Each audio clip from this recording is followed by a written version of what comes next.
1. Get it back and get down. They made the rejection. One small step. One giant leap for mankind. The Chicago Bulls have won their sixth.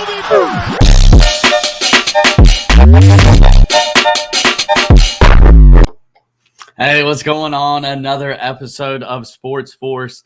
Joe, my usual co-host, is out, but we've got Jay stepping in. Appreciate you, man. How are you? Definitely, I'm doing good, man. Good to be here.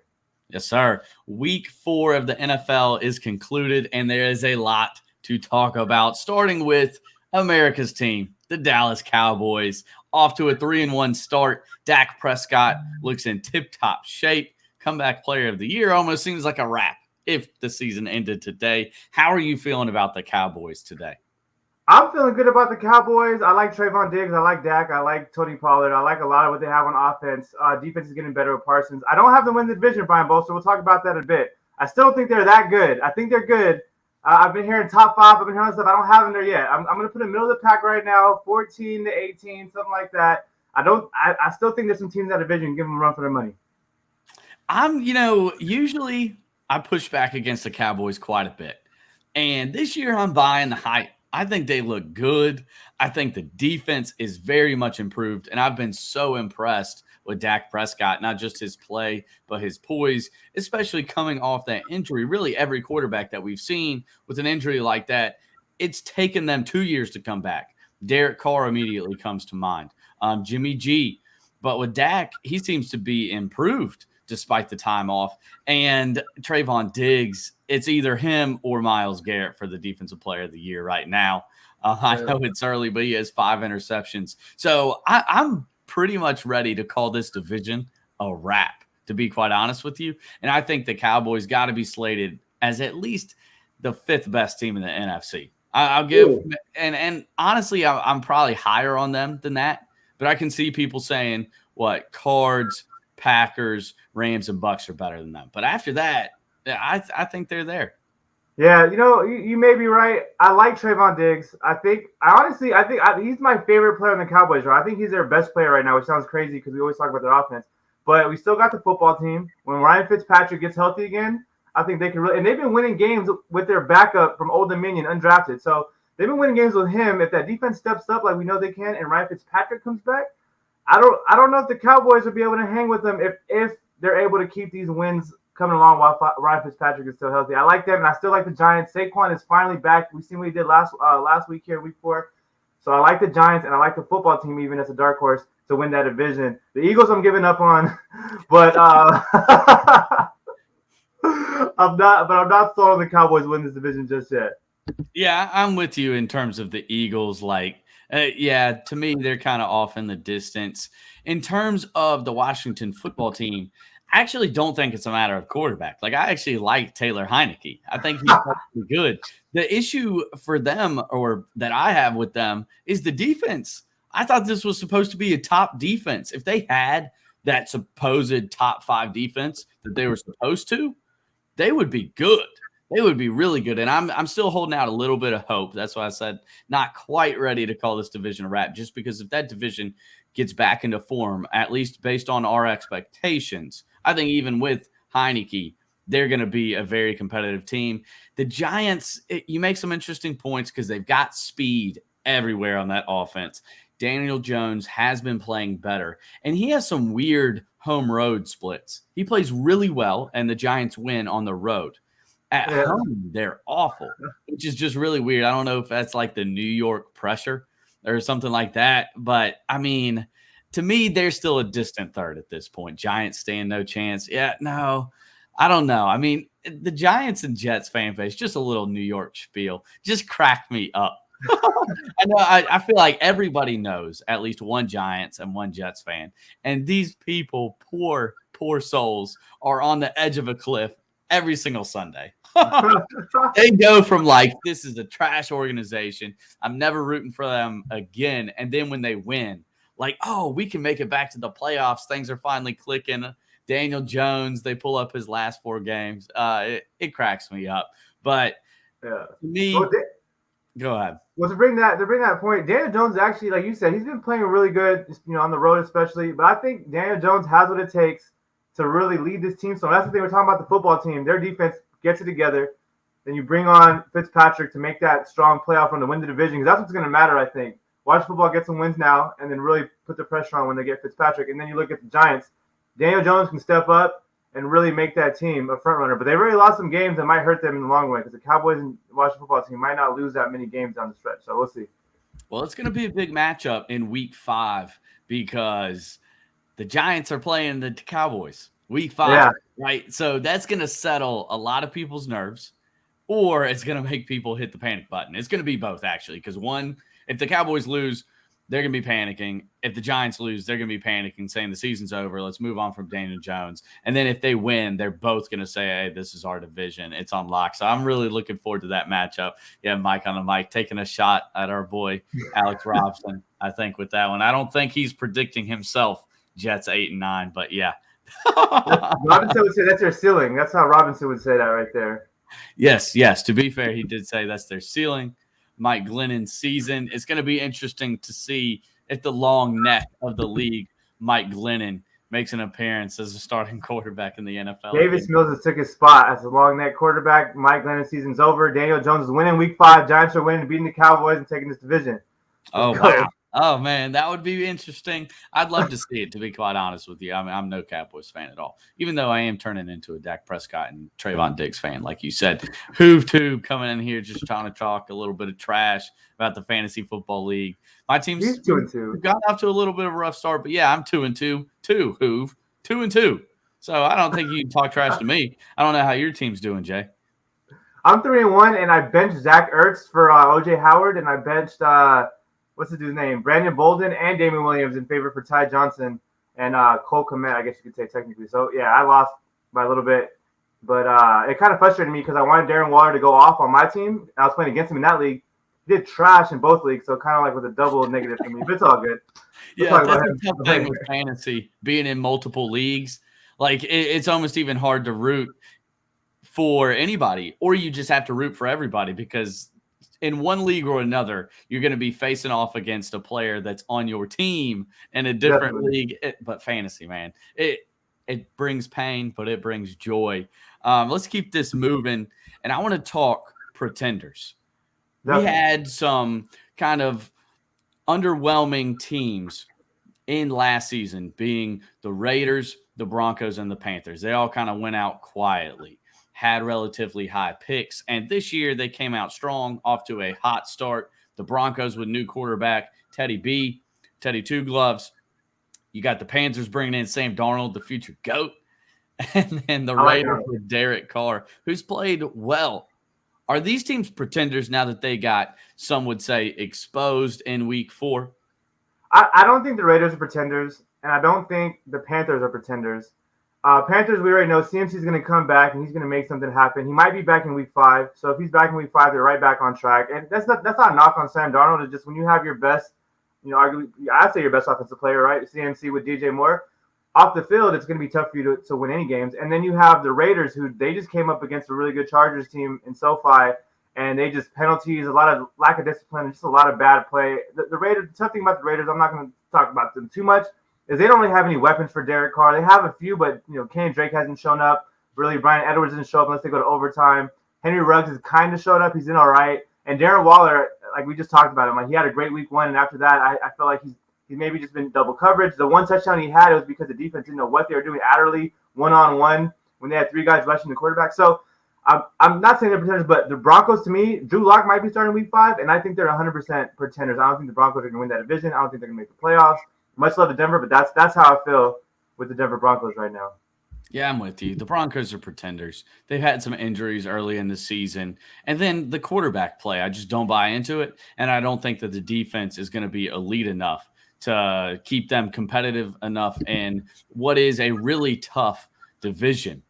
I guess I'm going to take that as a compliment. But, hey, I'm with you in terms of the Raiders. They're a good team. The question with them is, like, are they just going to fall apart and implode some point in the season? Because they've had multiple years where they start off really strongly and then they just collapse. But they're a good team. As of now, they've been good. They lost to a good Chargers team on the road. And in terms of the Panthers, I would say very similarly, like everything we've seen from them has been good. They lost to a what I would consider really good Cowboys team on the road, again, without CMC.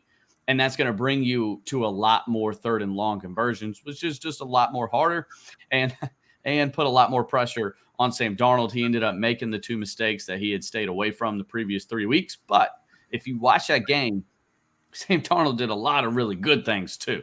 So I don't think if you're a Panthers fan, you have to panic about your quarterback situation. He has 10 touchdowns, 3 interceptions, and is throwing for like 1,200 yards. What you should be worried about if you're a Panthers fan, I think here's the concern. Their defense isn't truly elite. It's just going to be a little bit above average. It was just a great start to the year. And the offensive line quietly has been really bad. Really bad. I mean, Sam Darnold, he's doing all of his numbers are good, except the amount of times he's getting sacked and his pressure rate is like, it's like just a minor improvement so far from his time with the Jets, which like you got to pick that up. You don't want to be compared to the Jets, right? So, I'm with you there, though. I think Raiders, Panthers, pretty good, and the Broncos, sorry, but pretenders for sure. Sam Darnold's been running. He's been like out there running, but that's kind of been showing how valuable a guy like him, like Sam Darnold is on that team when you have an O-line like that. It brings to mind Russell Wilson for me, playing with bad O-lines and him still being able to make something happen. So, which is kind of crazy. Now we're comparing Sam Darnold to Russell Wilson just 4 games in Carolina, but hey, he's playing good. He is playing good. He's leading the league, I believe, in rushing touchdowns. He has 5 rushing touchdowns. So they're not all, quarterback sneaks. He's making things happen. He's getting yardage through the air. He's played well. Now, I'm not going ahead and saying that, top 10 and he can carry the Panthers. I don't think that can happen. I think right now he needs the Panthers to be really stable. He needs them to be good. And with that, it's a winning recipe. But right now I'm not ready to say he's there yet. Well, you know what I'll say that I think is kind of cool is that if Sam Darnold and this Panthers team with CMC and with his receivers defense, if they can make a nice playoff run, they're in the NFC, they're in the division with the Bucks, but if they can make a nice playoff run, do something, maybe make a Super Bowl in the next few years, they're going to look back and they're going to see Sam Darnold as this elite quarterback because, again, it reminds me of Russell Wilson when he had that great defense. He had Marshawn Lynch. And you look back and you ask somebody, and most casual NFL fan will say, no, Russell Wilson's been the man. He took him to 2 Super Bowls. And I love Russell Wilson, my second favorite quarterback. But I know that was Marshawn Lynch, and it was that defense because we had no receivers in Seattle back in those days. You had you had Curse and Baldwin, and then Percy Harper for that one. So Sam Darnold, if he can just, I don't want to say game manager, but if he could just do enough to get them to a streak, he'll be looked back as an elite quarterback once he starts, producing wins. I'm with you there. And he's kind of like a tweener game manager. Not to go too long in Sam Darnold, even though I love it. Like, you're not wrong at all. But, like, they've really been throwing the ball quite a bit. That's how they've been moving it. Even with CMC, they've been using Christian McCaffrey as a receiving option. Don't get me wrong. It's going to be interesting to see what they do with him this week. Matt Rule said they were going to gauge his progress on Wednesday. And if you're a Panthers fan, again, in terms of a playoff push like you're mentioning, this Week 5 matchup is a big one. It's against the Eagles. You're going to need to cash in on this one, get to 4-1, because then you've got the Vikings, a tough team to contend with. Then you're on the road back-to-back weeks, Giants and Falcons. We'll see how those teams shape up in a couple weeks. But I think this one against the Eagles is a must-have for them for sure. Let's keep it moving. They might sit CMC. So. Get some extra rest, CMC. We don't need you against Philadelphia. That would be a luxury for sure. Let's keep it moving with the best team in the AFC North. The AFC North now has 3 teams that are 3-1 with the Bengals, the Ravens, and the Browns. The Steelers, man, it's been a mess. Big Ben, I think, has been just about as bad as anybody could have expected. He's fallen off the cliff. I feel pretty safe in saying that now. I don't think it's going to be a highlight reel of me like Max Kellerman saying it about Brady. But how are you feeling about the AFC North? Who's the best team right now? Well, right now I love it. Like the three teams you mentioned, I love them because those are the teams I like in that division. I love. I mean, I'm not obviously that's my answer, but I love Lamar. I love OBJ, but I'm actually gonna take the Bengals and the AFC North. I think they're gonna take it this year. Joe Burrow's looking great, like we thought he was gonna look at LSU. I love T. Higgins when he comes back. Jamar Chase is not dropping balls. He knows what it looks like. He can catch these balls in the NFL. The defense has been okay. I think the defense has been decent from the games that I watched. I don't want to call them like great. I don't want to call them bad. I think they're all right. From the games that I watched, they've been good enough to win the 3 games so far this season. So the Jags is a tough game because you don't want to be that close to the Jags. But like I told Joe Morley last week, all you gotta do is enough, and the Bengals have been doing enough so far, and I think they're going to continue to do so with that offense. Yeah, I'm with you, particularly with that Jags game. Like, it was Thursday night, especially on Thursday nights. It's just get a dub. Don't worry about how it looked. Thursday night, you got to just cash in. They did that. Man, but the Bengals, that is a hot take. I cannot lie. That is a hot take. I'm not willing to go there yet. I'm going to say that the Ravens are going to win the division. I think these are 3 good teams. I think the Bengals are going to be very competitive all year, but I do see them missing the playoffs. I see the Ravens and Browns both making the playoffs, but at the end of the day, I'm going with the better quarterback, and that's Lamar Jackson. Baker Mayfield quietly has been bad this year, like bad. He has 2 touchdowns, 2 interceptions. His play against the Vikings, if you just look at the box score, I mean, it's not great, but it doesn't do it justice. He was horrendous against the Vikings. And to me, he continues to be the piece that's going to hold this team back. They have a loaded roster. They have the best roster, arguably, in the league. You talked about Myles Garrett already. That guy looks like the Hulk. He is insane, and he's tearing it up. The rest of the defense, JOK, the rookie, the secondary's been much improved. The offensive line is great. Chubb and Kareem Hunt, you talked about. OBJ is back. He was getting open all day, and for whatever reason, the connection wasn't there. So I've got to pump the brakes on the Browns. They're going to be a good team, don't get me wrong. But I'm sticking with the Ravens. Now, what do you think about this? Mike says Bengals play GB, Green Bay, this week. If T Higgins is healthy and T Higgins can play his normal, play rate, he gets his snaps, I think the Bengals beat Green Bay this week. I don't care where they're playing at. They could be playing in Lambeau. I got the Bengals this week. Man, you are big on the Bengals. Now, I will say, I've loved Joe Burrow. I've been really impressed with how he's done off of injury as well. And there's some clips going around viral because, he was like, hey, put the ball in my hands. It's game over. And was just walking around with that kind of confidence, which is really cool to see. It's cool, Joe. And feel like picking the Bengals might be the least insane. Hey, they got the Bengals. Hey, the Bengals have the Packers at home. So there's a chance, right? Cincinnati needs to be going crazy. Man, I will say this. If they beat Green Bay, yeah, I'll start drinking the Kool-Aid. I'll start buying into the Bengals. But I have a feeling that this one won't be close. I have a feeling that the Packers are going to be pulling away from them. It's going to be interesting to see for sure. Definitely. I'm all for it. Let's go, Bengals. Get this dub. Yeah, it's going to be interesting. Here, speaking of a team that a lot of people are high on, I think it seems like everybody has jumped on board this hype train. That is the Arizona Cardinals and Kyler Murray. I'm still a little bit hesitant. I know. I see the shirt. Is this going to be the year where Kyler Murray gets it done? Like, he cashes in, he goes the whole season, MVP season, and the Cards are a legit playoff team. Like, we're talking, they win the NFC West. Yeah, I'm all in on Kyler Murray. Last year I was all in on Kyler Murray. Then he got that hit, and he kind of was a little tentative at the end of the season. He was kind of hurt. He's back. That was the thing that we're kind of worried about because a lot of times in fantasy drafts, it was Lamar Jackson and Kyler Murray kind of that same little spot. I was kind of favoring Lamar Jackson because you know what you get from him. But Kyler Murray, when he's 100% and he's doing what he does, it's hard to say. He's a top 3 quarterback 100%. I don't want to say he's the best quarterback. You still got Tom Brady. You still got some other guys that are great. I think he's a top 3 quarterback. And I think the Arizona Cardinals, after this Rams game, because I think that was a big test. We watched the first 3 weeks. He's Kyler Murray, but I wasn't sold on it 100% until I seen him against the Rams.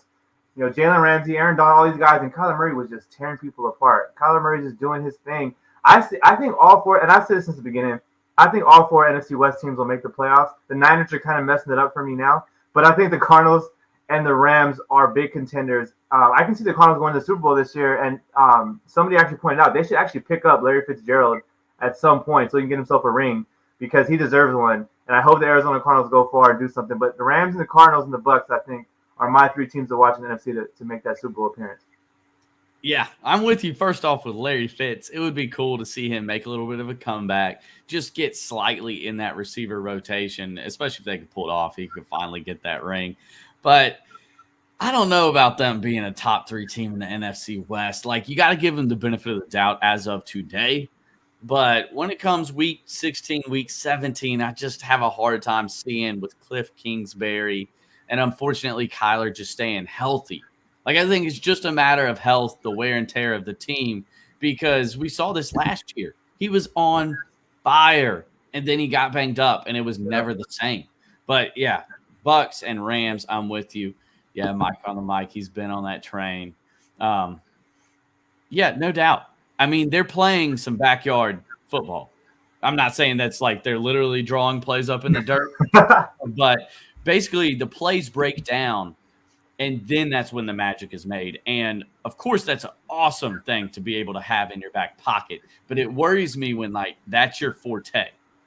Because then in the playoffs, when you're really locked in and it's the full defensive game plan that you're going to see, not every play is going to be able to break down like that. And then you can make magic happen. Like, that needs to be your off-speed pitch. And I worry a little bit that with Kyler Murray and the Cardinals, like, that's their fastball. They almost want it to break down because he does one of the craziest stuff that you would not think somebody could pull off in the NFL. Like, it looks like a high school highlight tape.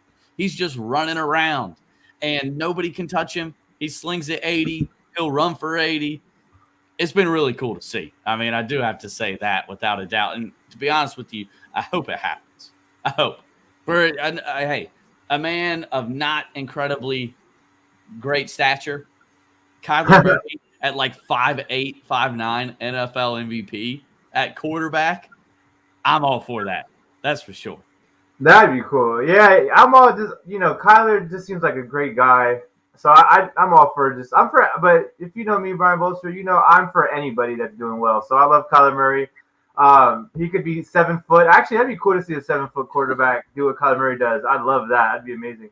But yes, he's very fun to watch. I love Kyler Murray. So I'm all in with you, Brian Bolstered. I think, like I said, that division's tough. The Niners, we'll see what we have with Trey Lance now that he's going to play a full game. It looks like next week. The Seahawks, I think they've looked bad, but I think that they have the talent to right the ship and get right and make a push. We'll see what happens. They have a divisional game this week as well. So we'll see what happens, but I think all those teams can make the playoffs. And the Arizona Cardinals, to me right now, are front runners, of course, being the last undefeated team left. But we'll see what happens, like you said, in Week 16, because no one trusts Cliff Kingsbury at all. We're all are trusted in Kyler Murray, DeAndre Hopkins in that receiving core, and with the Jones on defense getting 5 sacks in Week 1. Hopefully he can keep something like that up. But yeah, so that's where I'm at, Brian Bolster. Let's go Cardinals. I'm with it. Yes, sir. It's going to be interesting. Let's keep it with the quarterbacks. Another crazy topic. It would have been so crazy to me a year ago. Let's put it this way. But now it's not so crazy. Is there a chance that, in 5 years from now, we're saying Justin Herbert is better than Patrick Mahomes? Is he actually going to be the better quarterback? / is the better quarterback? What do you think? It's not crazy. It's not crazy. It only sounds crazy because of how much we hype Patrick Mahomes up. And I am a big Patrick Mahomes guy. When he was in the Super Bowl the past 2 years, I love Patrick Mahomes. So I'm going to say it's not crazy. I don't think Justin Herbert's going to become a better quarterback. I don't think he's ever going to be like, people are going to look at him as a better quarterback than Patrick Mahomes. His legend's not going to surpass Patrick Mahomes. But I don't think it's crazy to think that might happen in 5 years. It's very possible Patrick Mahomes plays in one of the most high-powered offenses. If something happens and they break down and Tyreek leaves or Travis Kelce leaves and he has some troubles, though he has less weapons or something like that, and Justin Herbert keeps going on with these guys like Mike Williams and Keenan Allen and things, I think it's very possible in 5 years from now we see Herbert and the Chargers as a bigger contender and a better quarterback than Patrick Mahomes and the Chiefs at that time. I'm not saying it's going to happen, though. I'm taking Patrick Mahomes all day. But it's not crazy. It's not crazy in my opinion.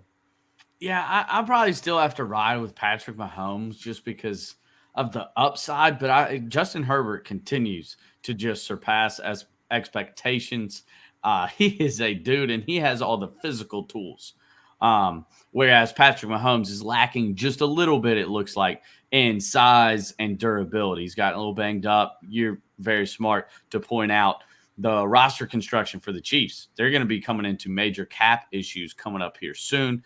They addressed the offensive line in a big way, so they're going to need those guys to pan out. One, the guys that they paid, but also their draft picks. And this is a situation with the Chiefs where Mahomes is going to have to continue to carry more and more and more. That's not going away, especially as you see somebody like Travis Kelce age. Let's hope they all stay healthy. But, I think the reason this is coming up a lot is because of Justin Herbert's just continued great play. The potential with him being 6'5", 250, like he can run, he can do everything. And then Mahomes' careless play.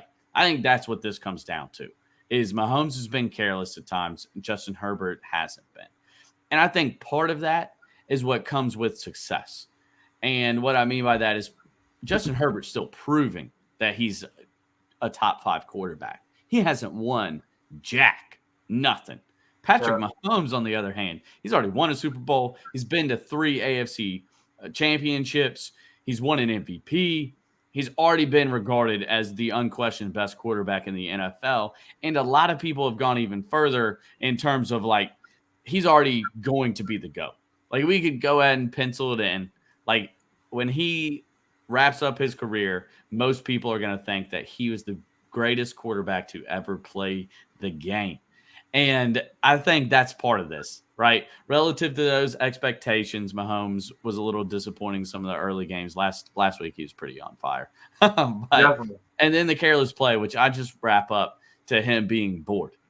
Like, that's what I think personally. Like, he's getting bored. He's trying to see what he can pull off. I mean, he has like 3 underhand passes for touchdowns this year. I mean, do you buy that at all, that it may be boredom? Yeah, I could buy that. I could see that. He boredom, and also the tough thing that you just brought it up. The tough thing for Patrick Mahomes, I think, right now, and it's the same thing for Kobe. It's the same thing for if you want to bring up guys like Kevin Durant and LeBron James that are playing now. It's the Michael Jordan comparison that Patrick Mahomes has to figure out with Tom Brady. Is that how is he going to dethrone Tom Brady when it's all said and done? And I think when he starts doing these things, is because a lot of people that try to tell me, Patrick Mahomes is going to be better than Tom Brady one day. He's going to be considered, like you said, the GOAT. It's because of these things that Patrick Mahomes does that Tom Brady doesn't. And it's the only reason why, because I don't think Patrick Mahomes is going to have 7 or 8 Super Bowls like Tom Brady's going to end up with, if not more.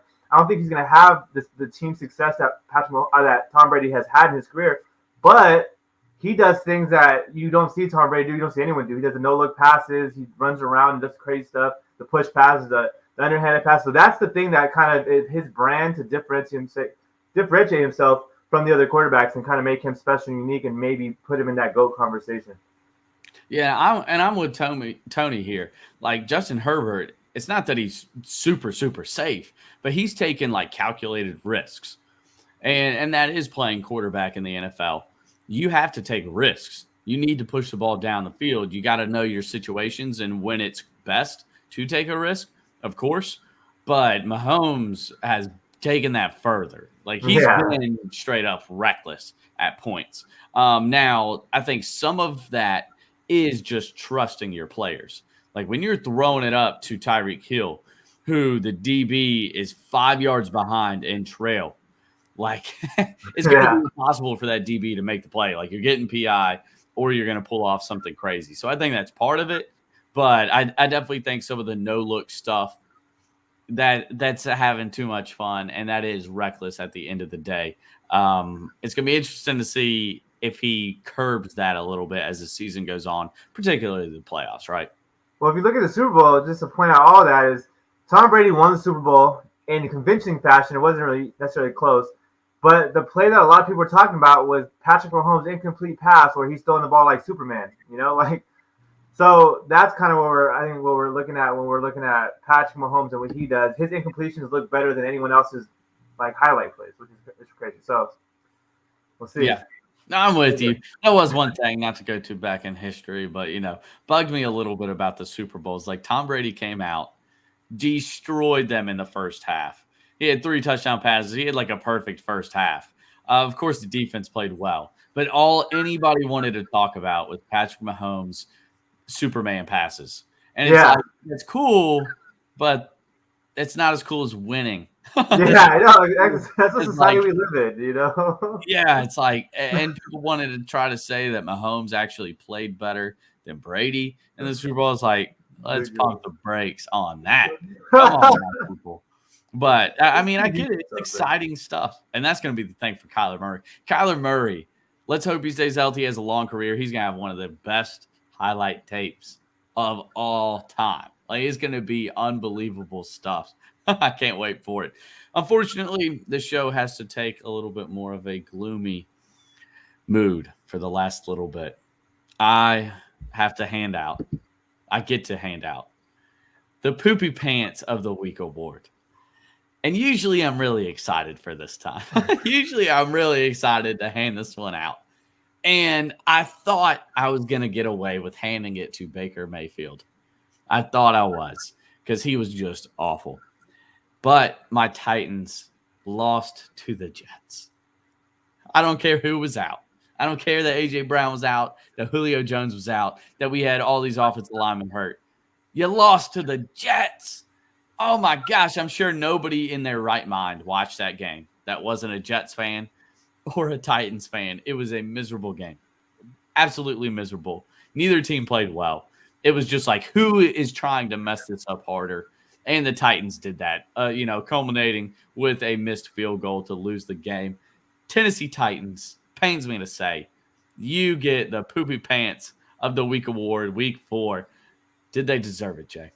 I think, and I want to make this. This is how I would give the award out. It'd be the Titans minus Derrick Henry. Don't give Derrick Henry this award. Let him be on the sideline. Like that's the J.R. Smith in the finals when LeBron was like, "Damn, I can't believe lost." He's like, "Hey, y'all lost. I was on fire." That's how I feel about Derrick Henry.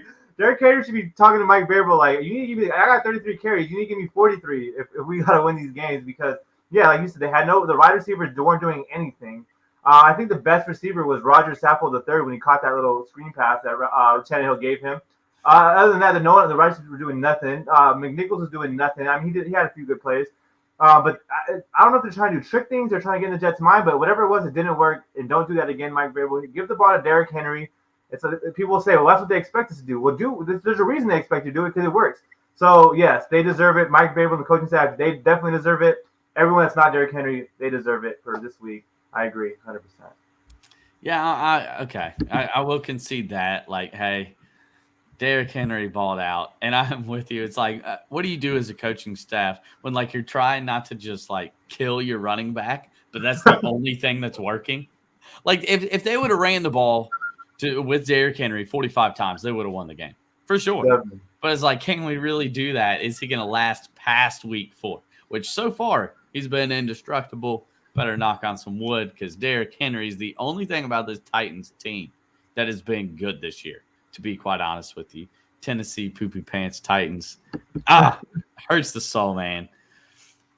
Love it. Yeah, well, it's the Jets, like, because they're saying, and a lot of people say that. Mike's saying it right now, favorable risk management, long-term success, things like that. But it's the Jets. You know what I'm saying? Like, you have to beat the Jets. You look at your schedule, Brian Bolster. If you're the Titans, there's only a few games where you say, okay, these are wins. The rest, we got to really hope that we play our best and things fall our way. The Jets is one of those games that has to be a win on your schedule. Now that you lost that game, now it's looking like, all right, we got to make that up somewhere else. And it's and I'm sure they will. They're a good team. I think they're going to make the playoffs. They're going to win that division probably easily with the Jaguars and the Colts and whoever else they have in that division, the Texans. Well, so that's the thing now. That's the thing now. Now, despite how the first 3 weeks looked, which it's not like the Titans looked great, but they were 2-1. Heading into the matchup with the Jets, and the Colts were 0-3. Well, now the Titans are just up 1 game on them. They're just up 1 game. Who knows if their injured players are going to come back? Like, yeah. I mean, it's tough. You got to go with the long term. I am with Mike, but this might be the one that you go back and you look at the year, and it's like, wow, we blew that game against the Jets, and that cost us the playoff spot. I hope as a Titans fan that is not the case. I hope we get healthy, the defense gets respectable, and we can do something other than Derrick Henry right and left. Come on, Titans. Come on, Mike Vrabel. I think I was on the stream on Sunday, Brian Bolster. Actually, I watched that game more closely than any of the other games during that time slot because I really like the Titans and I like Derrick Henry. And I think I told Mike and Joe, I was saying if I was a coach, the playbook would be very simple. What side do you want it? Dive left, dive right, outside, zone stretch, HB stretch. That's all my playbook is just running plays to Derrick Henry, all different kinds, different ways, zone runs. It doesn't matter. We're going HB dive. It doesn't matter. That's what I'm doing. But I think this is what worries me about the Titans now, Brian, is that they beat a bad Seahawks team. They beat they lost to a bad Jets team. I think they had one good win in those wins that they got. But now they're playing the Colts, who has been, I would say, a bad team, but now Carson Wentz is probably a little bit more healthy than he was in the past. And Jonathan Taylor seems to finally be getting it going, and they're finally getting him going with the team. So if the Colts can play good against the Titans, and the Titans somehow lose this game, now the Titans are in trouble. But they have to win. I think this is not a must-win. It's too early to call it a must-win, but you like to have this game against the Colts. No, So I'll put it this way. The Titans got embarrassed week 1 against the Cardinals, right? Now the Cardinals are really good, but that's not great to have on your resume. They beat the Seahawks. That game was ugly, like you mentioned. They beat the Colts, who at that time, after the game were 0-3, so I don't think the Colts are anything to write home about. You lose to the Jets, and here's where they had the opportunity to really take advantage, try to claim that division as early as possible, where going into week 4 at 2-1, you have Jets, Jags, back-to-back weeks. And that's where, okay, that should be 4-1. Lock that in. Let's stretch out our lead in this division just a little bit more. Now you lose to the Jets. You have Jags next week. That is a must win. If they drop to 3-2, they are in trouble because here is their next 4 weeks. This is pressure-packed early in the season. So, again, they got the Jags. Then it goes Bills, Chiefs, Colts, who are likely the other AFC South contender, and then the Rams. So whatever even you think about the Colts, that's Bills, Chiefs, and Rams. 3 out of the next 4 once we get past this Jags game. So, man, they better take care of the Jags. That's what I'm saying. Urban Meyer's even going to be there. They better. Yeah, Urban Meyer might be gone. He's out here dancing with girls. And hey, I'm not hating on him. Do your thing, play. Agent number to number. Do your thing. But I don't know. All I'm saying, I'm not going to comment too much on Urban Meyer, but I'm glad he's enjoying his life. But all I'm saying is that the Jags, they should win. If they lose to the Jags, I'll give a hand clap to Trevor Lawrence. But the problem with the Jets loss and why you got to give Derrick Henry 45 carries is because if you want to give Derrick Henry a rest day, give him a rest day against Aaron Donald and the Rams. Don't give him a rest day against the Jets defense and defensive line. So, because if you feel like you're going to take an L against the Rams anyway or against the Bucks or whoever, then give him a rest there. If he has 12 carries, you're down by 21, then it's like, all right, Derrick Henry, this is your game where you get to chill. Not when it's a close game. It's a tie game with the Jets in the 4th quarter. That's when I don't want to rest my best. That's like if you're playing baseball and it's the 11th inning, you're like, all right, now I'm going to rest all my best hitters and my best pitchers. I'll do that when we're down 12-2. But that's how I would do it. But I like to win, Brian Bolster. I love to win. Yeah. I don't care what it takes. So if I'm Mike Vrabel, I call him, my bad, Mike Vrabel, I'm throwing in Derrick Henry every single play, and I'm like, let's get this Jets win. I'll give you a Vets day off on Wednesday, and we'll call it even. Yeah, I like it because likelihood of that Bills and Chiefs game is Derrick Henry might be getting a lot of rest because they're down by 2-3 scores, and you got to sling it to try to win. So, anyways, Jay, I appreciate you stepping in. Another episode of Sports Force in the books. Make sure that you are following us on Twitter, Instagram, TikTok, Twitch. If you haven't already, like the video, leave a comment, and make sure to hit that subscribe button. We'll see y'all next week. Yes, sir. Thank you for having me through. Live and quiet myself coming out here quick in the next hour. Stay tuned. Thank you, Brian Bolster. You have a great week. See you soon. 3, 2, 1. Get it back again. They made the rejection. 1 small step. 1 giant leap for mankind. Chicago Bulls have won their 6th